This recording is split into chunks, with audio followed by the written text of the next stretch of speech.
reading is from the book of Isaiah, chapter 2, and reading verses 1 to 5, and can be found on page 687 in the Pew Bibles. That's Isaiah, chapter 2, reading verses 1 to 5 on page 687. This is what Isaiah, son of Amos, saw concerning Judah and Jerusalem. In the last days, the mountain of the mountains, it will be exalted above the hills, and all nations will stream to it. Many peoples will come and say, "Come, let us go up to the mountain of the Lord, to the temple of the God of Jacob. He will teach us his ways, so that we may walk in his paths. The law will go out from Zion, the word of the Lord from Jerusalem. He will judge between the nations and will settle disputes of many peoples. They will beat their swords into plowshares and their spears into pruning hooks. Nation will not take up sword against nation, nor will they train for war anymore. Come, descendants of Jacob, let us walk in the light of the Lord." This is the word of the Lord. Thanks be to God. Thank you very much, Martin. The grown-ups in here, or those of us over the age of 11 rather, will be thinking about that next bit of Isaiah. But over in Sunday school, for those under 11, you've been starting a new series these past few weeks in the book of Genesis. And without wanting to test you, I guess I am going to test you right now to see where you've got to, see if you can remember some of the things you've been learning before you get on to the next bit. Now, I'm going to show that on the screen very quickly. That's a diagram of where you're going to get to. But the story of Genesis is the story of the beginning of all things, but if you like, also the meaning of all things. What did God make this whole world for? And why are we here? And how can what we read in this book explain the way the world is today? So you won't be able to see from the back, but very simply, in the first few chapters, we find that God makes everything out of nothing. And he makes human beings as the pinnacle, the beings who are supposed to look after this whole world, this whole good world that God has made. That's Genesis chapters 1 and 2. Now this diagram is some of the children over in St. Monica's have been kind of putting together as you go. And you'll notice there is this big dotted line going all the way across, about a third of the way down. Now, what does that dotted line represent? Can anyone who've been in Sunday school remember why you have that dotted line in the diagram? Come on, guys. Okay, I'm gonna help you out. There's two words that were here. You can't read them at the back. It says perfect and imperfect. In the first two chapters of the Bible, we find everything created wonderfully, beautifully good, and in fact, very good. Of course, that's not the world we live in today. We don't live in the world of the first two chapters of the Bible. And so the next two chapters are all about how things go wrong. And there are two pictures in the diagram. That's a picture of a tree with a snake wrapped around it and a picture of some people. Now, what are those two things that go wrong, represented by those pictures? A tree and a snake and some people and swords. Can you remember the stories? Anyone? Miles, come on.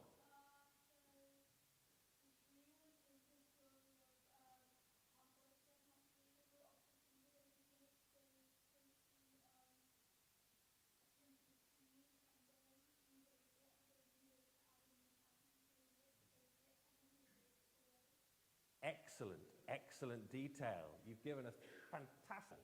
Ellie, what do you think? The story of Cain and Abel, fantastic work there. So a story of the relationship between the humans and God being broken as they disobeyed him and went their own way. The story of Cain and Abel about, well, I'm going to give you one. Oh, go on, Thomas. Cain kills Abel. It's bad news, isn't it? Here's the simple way of thinking about it, these two stories. In that story in Genesis 3, we find human beings' relationship with God broken. They disobey him, and he, in justice, banishes them from the good place, the garden where they were. But if you like, the chaos sort of tumbles out. And so the story of Cain and Abel is a story of human relationships being broken. As people's relationship with God is broken, so they turn against each other. And I guess the question you're left with, what's going to happen next? You might get a clue. The hour is still going down. We're a long way from the perfection and beauty of the first two chapters. And the question next is, well, what's going to happen? Relationships with God broken? Relationships with one another broken? What else can go wrong? That's what you're going to explore over in St. Monica's in just a few minutes' time. We're going to stand and sing a song, and during this song, it'll be time for the kids to go out. But it's a prayer. It's a good time to pray a prayer as we come to God's word, whether over in Sunday school or here in church. So it's a prayer that God would, in the words of the chorus here, show us Christ. That as we open his word, we will meet with Jesus and find out more about him and actually get to know him better so that we can live our lives and serve him. Now, because it's a new song for us, I'm going to ask the band to play the first verse and chorus and then go back to the start and we'll all join in together. So let's all stand, shall we? And kids, after we've heard the verse and chorus, that'll be your cue to head to Sunday school. So let's stand together. As you pick it up, please do join in when you know it, but we'll repeat the first verse and chorus so you get a good chance. So let's sing together, Show Us Christ. A new book came out by a writer based in London called Lamorna Ash. There's a copy of it. It's called, the book's title, Don't Forget We're Here Forever. And the subtitle, A New Generation's Search for Religion. It's a book that's partly autobiographical. Lamorna does about her own experience of finding Christian faith as it happens. But it's also a story, if you like, of a whole culture. She narrows it to Christianity. She says that's the faith she knows best from the inside. And as you can probably tell from the title and subtitle, it's a story, or a series of stories, of different individuals and how they became interested and drawn to the Christian faith, particularly from people, I guess, under the age of about 30 today. How did that happen for them? What drew them back or drew them in for the first time?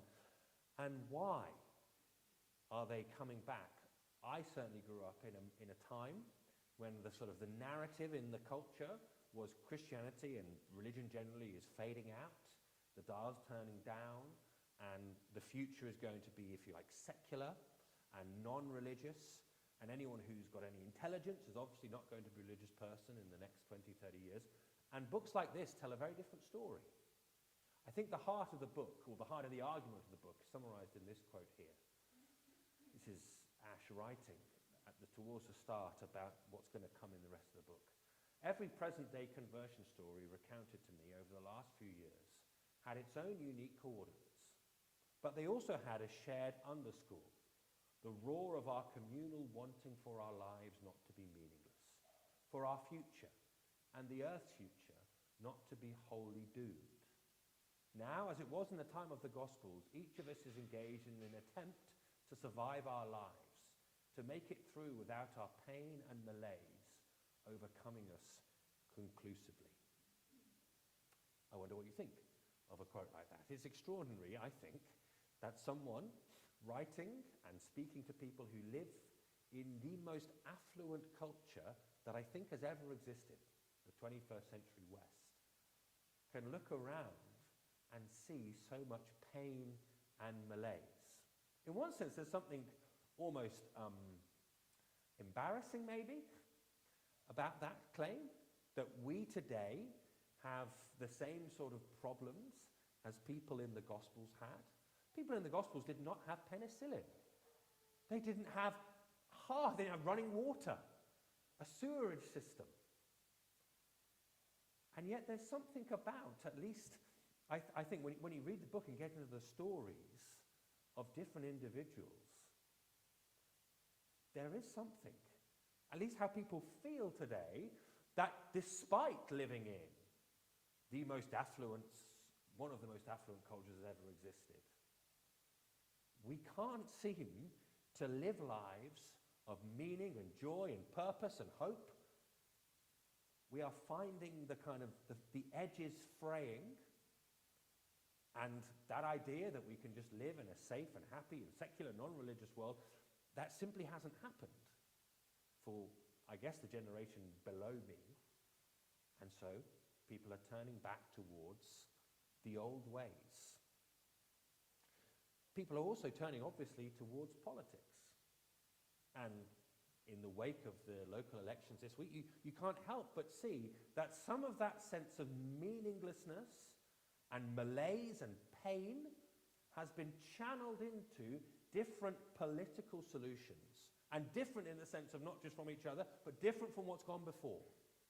Look at the number of newer parties, insurgent parties who have gained seats. And if you listen, whether from the left or from the right, if you listen to the sort of offer that seems to be appealing to people, it is a promise of hope for the future. Whether a promise of national renewal or a promise of equality and redistribution, words like hope and promise and future keep coming up over and over again. So, amongst many others, the leader of the Green Party, Zach Polanski, said his big pitch, make hope normal again. People are looking for some better future. Even as we live in an extraordinary affluent moment, we know it's not enough. So whether it's national restoration or radical taxation or something else, we're looking for an answer to the sort of problems that Lamorna Ash identifies in people, in the reason people come to faith. Politics offers answers. And here's the strange and extraordinary thing, at least I find it so. Isaiah chapter 2 offers answers to these sorts of questions. Isaiah chapter 2 is a picture of shining, extraordinary, almost unbelievable hope that a tomorrow's coming that will be better than today. If you could make that hope a sort of tangible reality to people on doorsteps, I think if people could believe this, that if you could deliver this for people, and they really believed you could, I think you could run a majority and come to office with ease. Such is the kind of the grandeur of it in Isaiah chapter 2. Of a world where not just, we deal with some of the wars, but that we remove completely the need for the arms industry ever to exist again. Every single weapon, every single evil weapon, from the nuclear weapon to the drone blowing people up, retooled into something that can just bring enormous good. If you could deliver on that, just that, people would elect you to office for life, I think. That's Isaiah chapter 2.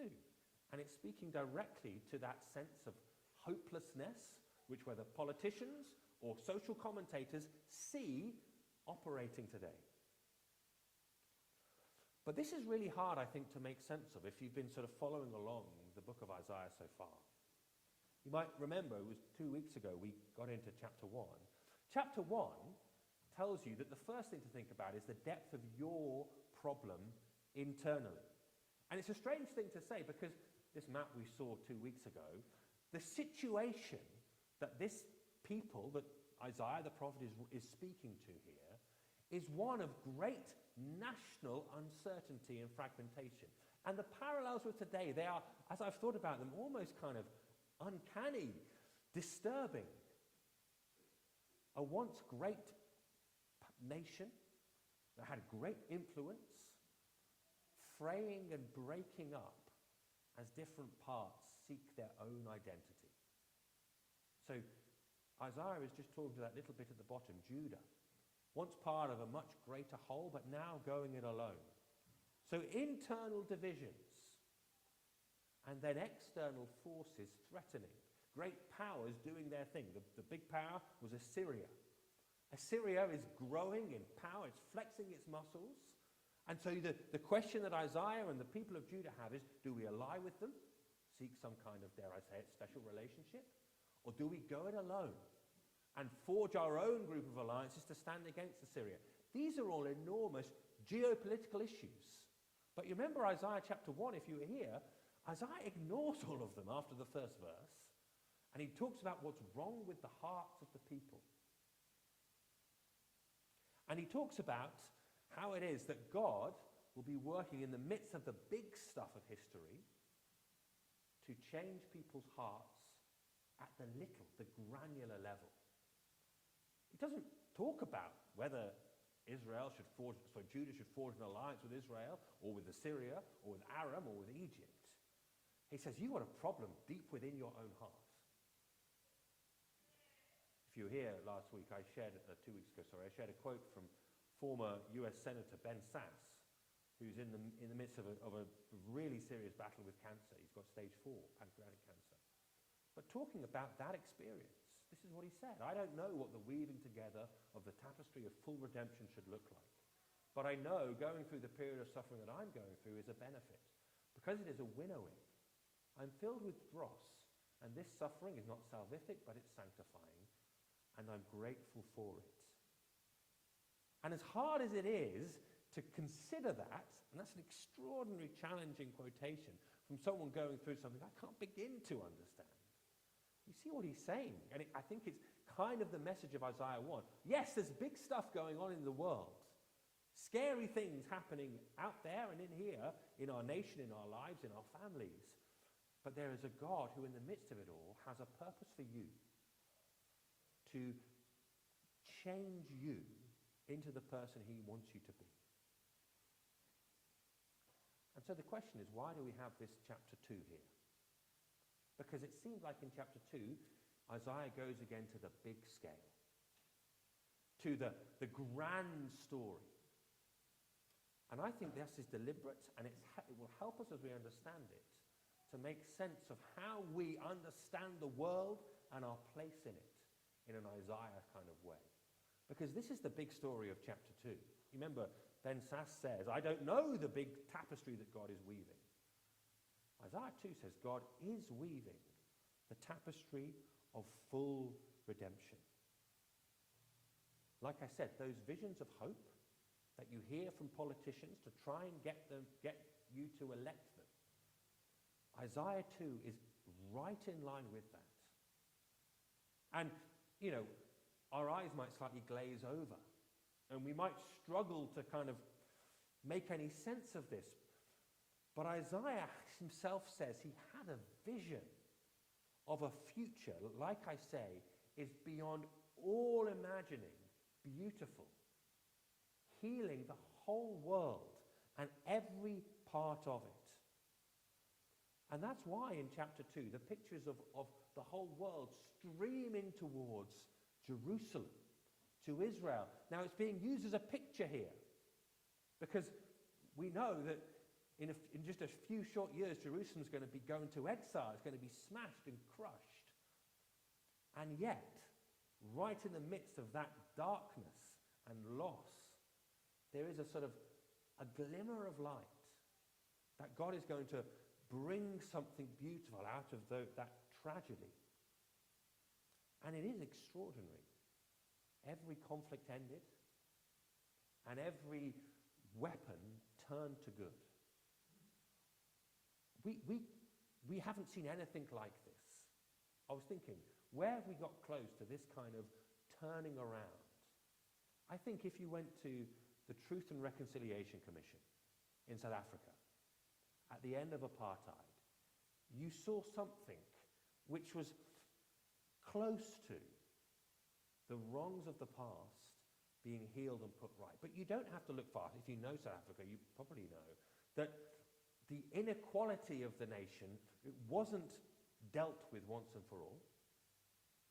And the lingering problems, basically, of saying to those who committed crimes during the apartheid era, of saying to them, we'll give you amnesty. If we admit it, we'll give you amnesty, has left people with a deep sense of the injustices of the apartheid era. So South Africa came out of apartheid, and more than I think any other country that I know of, achieved real healing. And yet it still is, if you like, sort of hamstrung by the problems of justice not being dealt with and equality not being sorted out. But Isaiah chapter 2 is of a world where those things are dealt with once and for all. That's why in verse 4 it says, "He will judge between the nations and will settle disputes for many peoples." This isn't a world where anyone gets off scot-free, but that justice is dealt perfectly so that everyone will look and say, that is fair and right, and the world is going to be a better place and will never go off again. Isaiah is interested in the big story of the universe, just as much as he's interested in what God is doing in your life in the little part that you play. And so, if I can put it this way, our political longings, that longing we have that, man, if we could just get a council that did a good job, if we could just get a government that worked for us, those longings, Isaiah says, are real. It's very easy, increasingly easy, I find, to just get completely cynical about politics in general. You know, we're just getting one incompetent prime minister after another, one failed council after another, one failed budget after another. No one seems to tell you the truth. No one seems to be acting truly on behalf of the people. We feel that cynicism, don't we? But Isaiah says the longings that have been sort of subverted and lost and have turned us cynical, those longings were real. For a nation that is secure. For justice that really is fair and meted out fairly. For people living equitably in good relations with each other. That's not just sort of utopian nonsense. Those longings are real and right. And Isaiah says one day those things will happen perfectly and beautifully and will never ever be lost. God is weaving the tapestry of full redemption. But secondly, we get in on it by grace. Touched on it at the start of the service. I thought about asking Martin to read on in chapter 2, but I thought maybe we'd sort of hear it with a bit more freshness if I carried on instead of hearing it all in one go. Because the contrast in chapter 2 is extraordinary. After hearing this promise that we find hard to get our head around, of a world completely restored. Well, listen what happens in the rest of the chapter from verse 6 onwards. It's over the page 688. You, Lord, have abandoned your people, the descendants of Jacob. They are full of superstitions from the east. They practice divination like the Philistines and embrace pagan customs. Their land is full of silver and gold. There is no end to their treasures. Their land is full of horses. There is no end to the chariots. Their land is full of idols. They bow down to the work of their hands, to what their fingers have made. So people will be brought low and everyone humbled. Do not forgive them. Go into the rocks, hide in the ground from the fearful presence of the Lord and the splendor of his majesty. The eyes of the arrogant will be humbled and human pride brought low. The Lord alone will be exalted in that day. The Lord Almighty has a day in store for all the proud and lofty, for all that is exalted, and they will be humbled. For all the cedars of Lebanon, tall and lofty, and all the oaks of Bashan, for all the towering mountains and all the high hills, for every lofty tower and every fortified wall, for every trading ship and every stately vessel. The arrogance of man will be brought low, and human pride humbled. The Lord alone will be exalted in that day, and the idols will totally disappear. People will flee to caves in the rocks and to holes in the ground from the fearful presence of the Lord and the splendor of his majesty, when he rises to shake the earth. In that day, people will throw away to the moles and bats their idols of silver and idols of gold, which they made to worship.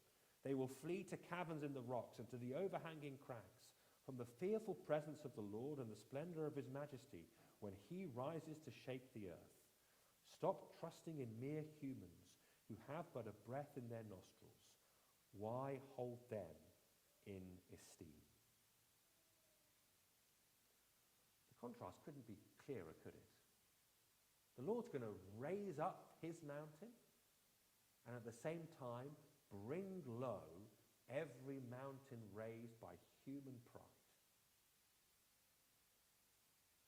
The Lord will establish his people in beauty and peace and harmony and justice.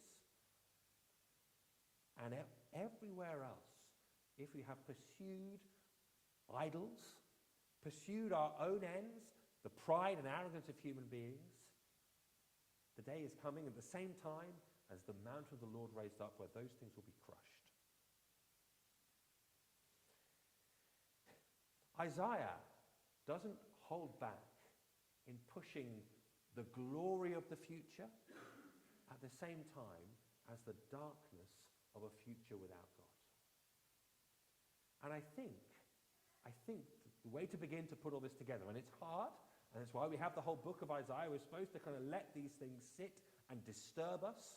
But I think this is the point of that first spiritual diagnosis from chapter 1.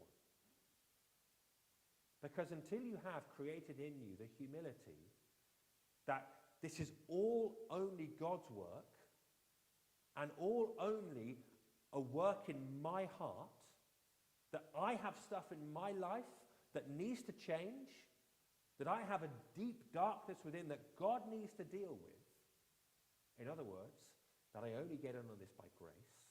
Until we get that, and that is sort of fundamental to who we are, then all those grand pictures of the future, they'll be of no benefit to us. They won't kind of come true in the life of this world and our own lives if we don't have the humility to say we need to receive from God forgiveness and change before anything else. Because the constant temptation will be, when God makes it all right again and delivers us into our glorious future, the temptation will be, we did this. It's because we were in the end, the worthy ones. We were the ones who deserved God to do this in our lives. It's been the story, really, of the church and of the Jewish nation before that, before Christ, over and over again. If you like, you get sort of carried away with, wow, God is blessing us, so we must be the people who deserve this. God is doing good in our lives, therefore, he clearly thinks that we're the special ones and it's down to us. You need the balance of, if you like, chapter 1 and chapter 2, or the first half of chapter 2 and the second half of chapter 2, so that when God brings great blessing, you'll be able to say, not to us, Lord, but to you be all the glory. The early church, I think, was a time more than anything else where this actually worked. One of the other books that I found extraordinarily potent and powerful in making sense of this is a more scholarly book by Alan Kreider called The Patient Ferment of the Early Church. The picture is of fermentation. If you're brewing beer or something, you have a little bit of yeast that you put in there and you put everything else in, and then basically you have to leave it alone. And over time, the yeast will get to work on all the other things inside your vat, whatever it is, and will bring enormous fruit. Literally, you'll get vats of wonderful beer or wine or whiskey, whatever it is. The yeast will work through the whole product. But it will happen slowly. And so for the early Christians, the thing that they needed more than anything else was patience. In the Roman world, the thing that was most valued by Romans was what they called, we translated something like manliness. And, all the leaders of Rome were men, and they dominated their world by being bold and striding across history. It's the sort of virtue, as it was called then, that you see in the great men of history. Great men today. Great in that sense of Vladimir Putin and Donald Trump. And the early Christians came along and said, we don't need that manliness. We need patience. And amongst other things, They said we need to develop habits that puts that patience into practice. So here's just some of them. Non-violence. The earliest Christians said we do not need to take up arms to defend ourselves. There's no need to win by force if God has already won the ultimate victory. You see what's happening there is that they are putting their belief in Isaiah chapter 2 into practice by waiting on God. Generosity. There's no need to hoard wealth if your inheritance is stored in heaven. You heard in the second half of chapter 2, their land is full of silver and gold, there is no end to their treasures. That's a people who aren't patient. The plagues, you might know that great plagues swept through the Roman Empire in the 2nd and 3rd centuries, and everyone else fled because they didn't have antibiotics. They didn't have penicillin. They couldn't do anything about it. But the Christians stayed and cared for those they could. No fear of death because the resurrection is a certainty. And maybe above all, being okay with slow growth. No anxiety about numbers because God's timing is perfect. In the Church of England today, we are not happy with slow growth. We want to see results quickly. It's strange to think that in the Church of England's desire to just grow quickly, they might be more like Donald Trump or Vladimir Putin than they thought. That's a strange comparison you won't often hear.